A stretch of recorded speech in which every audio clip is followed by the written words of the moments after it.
Welcome to Michelle's Story Time, Story Time, Story Time. Michelle's Story Time, Story Time, Story Time. I am Michelle, and welcome to Michelle's Story Time. Today I will read Ways to Make Sunshine by Renee Watson, Chapter 10, How to Make a Home.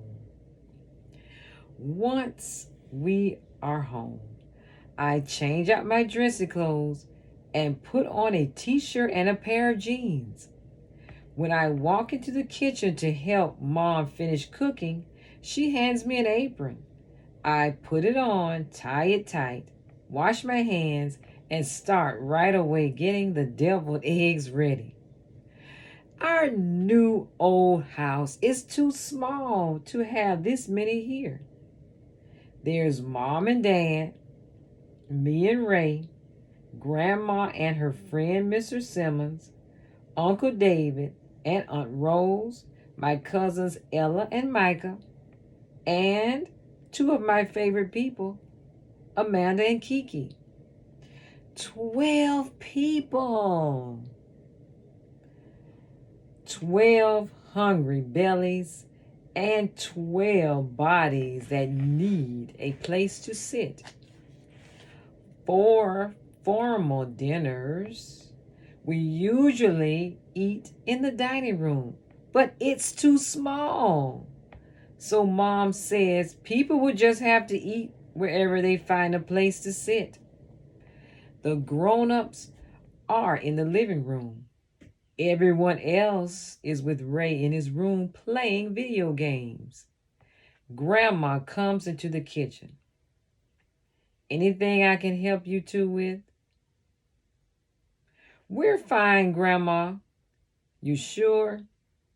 Mom says, we're sure. You just rest. We're almost done. My little sous chef is giving me all the help I need. Well, all right then, Grandma says. Sure smells good in here. I smile. I love when people tell me what I am making smells good. Or when they take a bite and sing, this tastes so good. Once everything is warmed up, Mom and I bring out the food and set it in the middle of the dining room table. Dad calls everyone to the table so we can pray, and then everyone starts passing plates and forks and napkins, and food is being dished, and before Mr. Simmons is back to his seat, he's taken a bite and says, "Oh my, what a feast." He calls every dish out by name. We've got deviled eggs. What is this? Baked ham glazed with brown sugar. Is it? And look at these carrots. What's that drizzle on top?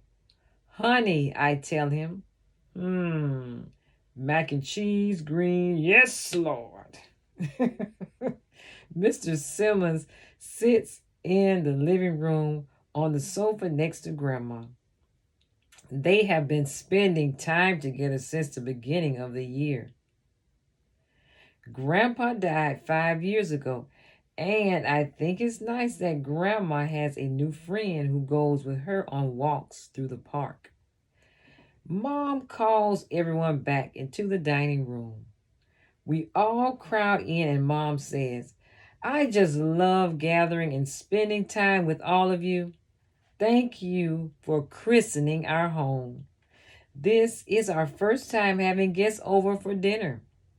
I wasn't sure how it would be with all of us crammed in here, but to me, this is perfect. All of us here together.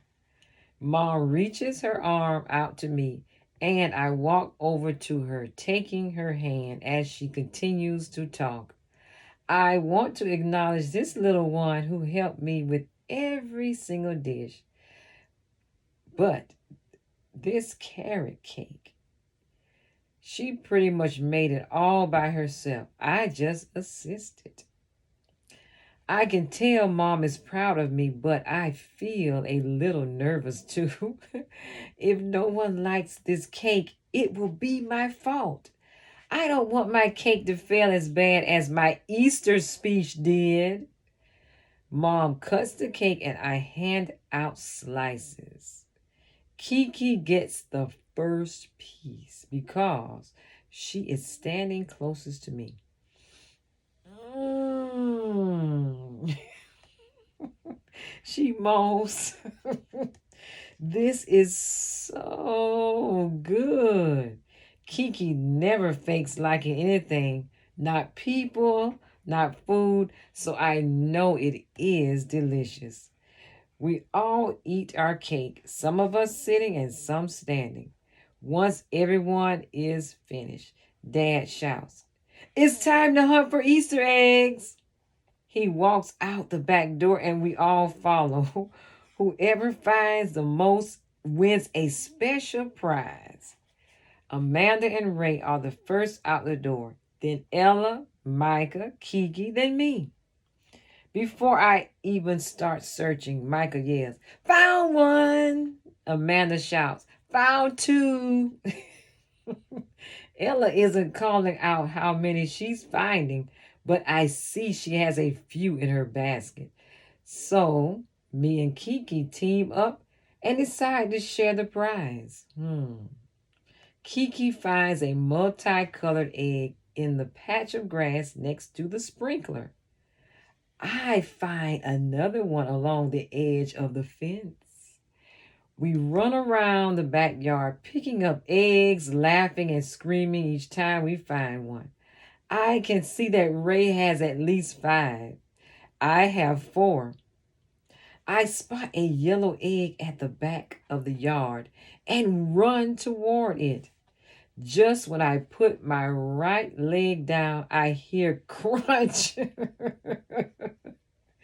When I look down, I see a pink pastel egg smashed into the grass.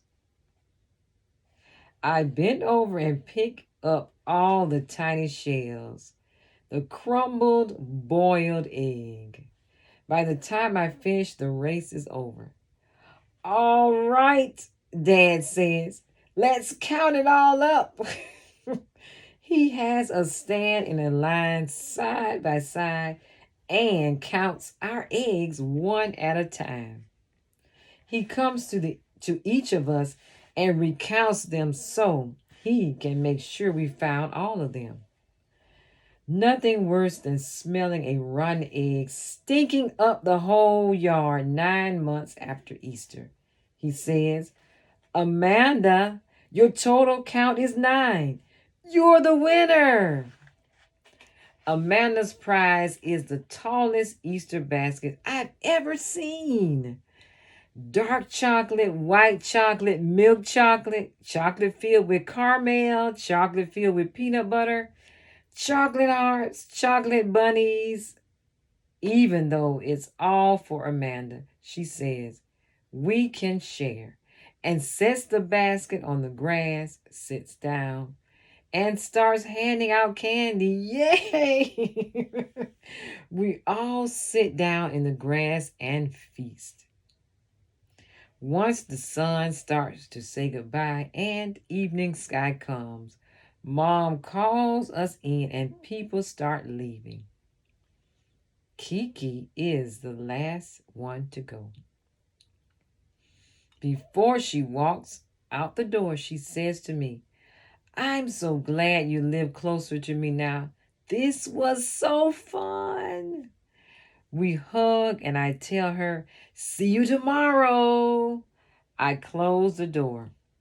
Mom and Dad are washing dishes in the kitchen. I join Ray in the living room straightening up, and I think about my family and friends and how Mom told me it's the people who make a place a home. Without love, all you have is a house. Mom is right about so many things. That's the end of chapter 10. Thank you for listening. Bye bye. See you next time when I read chapter 11. Bye bye.